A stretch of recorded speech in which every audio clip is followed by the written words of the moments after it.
السلام عليكم. اللهم صل على سيدنا محمد وعلى آله وأصحابه أجمعين. يا رب تكونوا بخير إن شاء الله.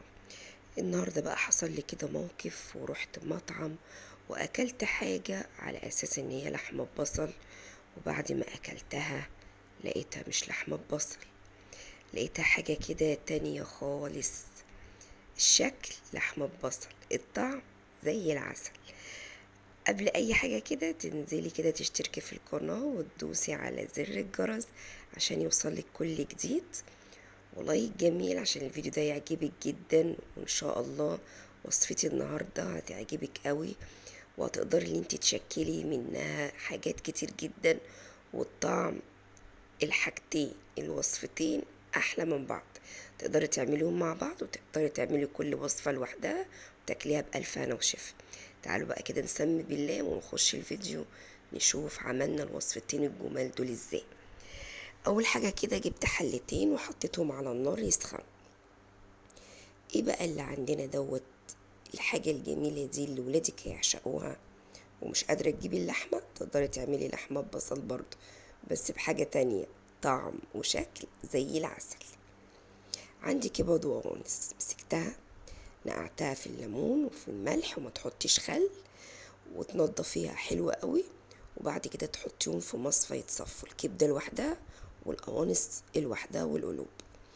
الحلة الأولانية نزلت فيها القوانص ونزلت فيها معلقة سمنة، الحلة ديت نزلت برضو فيها معلقة سمنة ونزلت فيها القوانص. طب دي هتعملي فيها ايه ودي هتعملي فيها ايه؟ تعالي بس كده استني واصبري، وانتي ان شاء الله هتستفيدي كتير، بس اوعي تنسي بس اللايك. وتحطي شوية فلفل اسمر، ما تحطيش ملح، حطي شوية فلفل اسمر. هنا حطيت شوية فلفل اسمر وهنا حطيت شوية فلفل اسمر. طب انتي يا ستي انتي حطاهم في حلتين ليه؟ بس اصبري بس، خدي نايبك كده صبر. تقدري بقى تعملي الكمية اللي انتي عايزاها، وتقدري تعملي كل وصفة فيهم لوحدها. الحلة دي نزلت عليها كده معلقة بصل حلوة محترمة. حلو الكلام لحد كده، حلو الكلام وكلام جميل. الحلة التانية دي زي ما انتوا شايفين كده سبتها شوية كده لما تشكشك في بعضها شوية، ونزلت عليها بكمية بصل كتيرة. يعني لو عاملة نص كيلو حطي كيلو بصل، لو عاملة ربع كيلو حطي نص كيلو بصل. انا عارفة البصل غالي، بس الوصفة دي لو عملتيها مش هتكلفك كتير، وهتديكي نتيجة وطعم تحفة تحفة تحفة.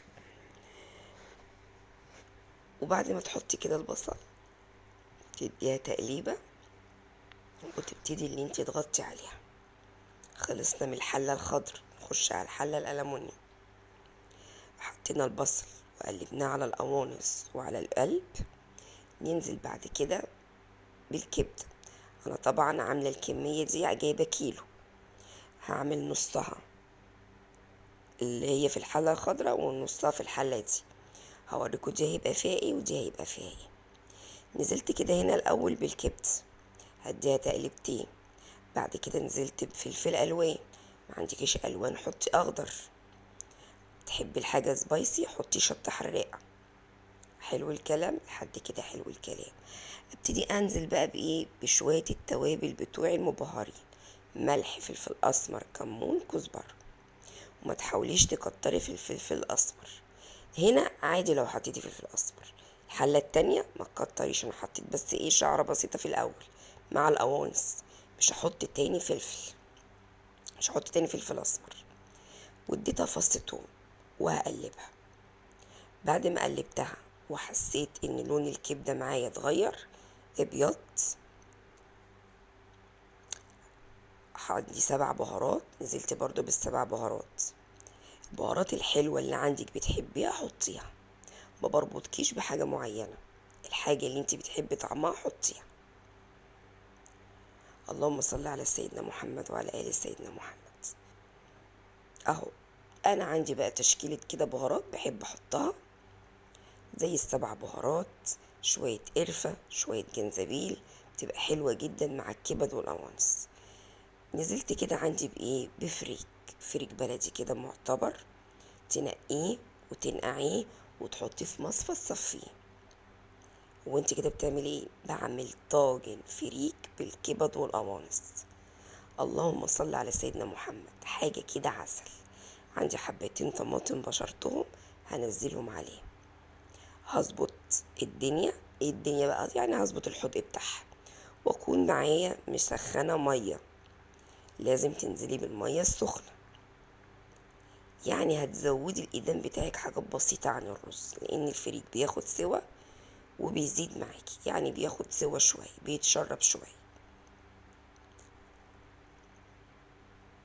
عندك مكعب حبة تحطيه للطعم بديل للشوربة. يعني انت لو عندك شوربة تقدري تحطي شوية شوربة شوية مية، ما عندكش شوربة حطي مية وحطي مكعب.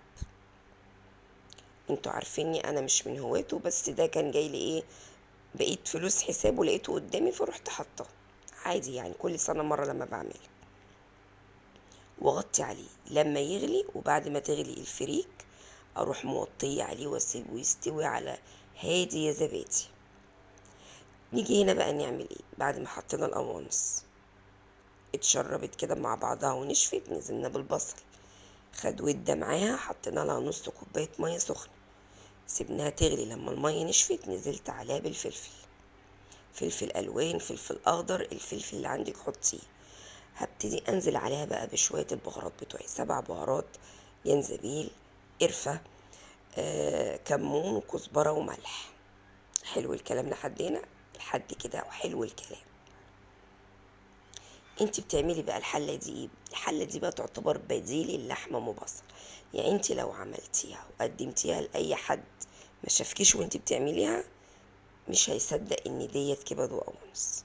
حتى طعم الكبدة بيروح خالص، بيدوب كده في قلب البصل وفي قلب الحاجات الجميلة اللي احنا حاطينها. جربيها وهتعجبك اوي. هبتدي بقى انزل ببقية الكبدة بتاعتي. تقدري تعملي الوصفة دي لوحدها، تقدري تعملي الوصفة دي لوحدها. انا كان عندي فريقين، فريق عايز كده وفريق عايز كده. قسمت الكيلو على الحلتين زي ما انتوا شايفين. بتزودي كميتك بايه بقى يا عسل؟ بتزودي الكمية بالبصل.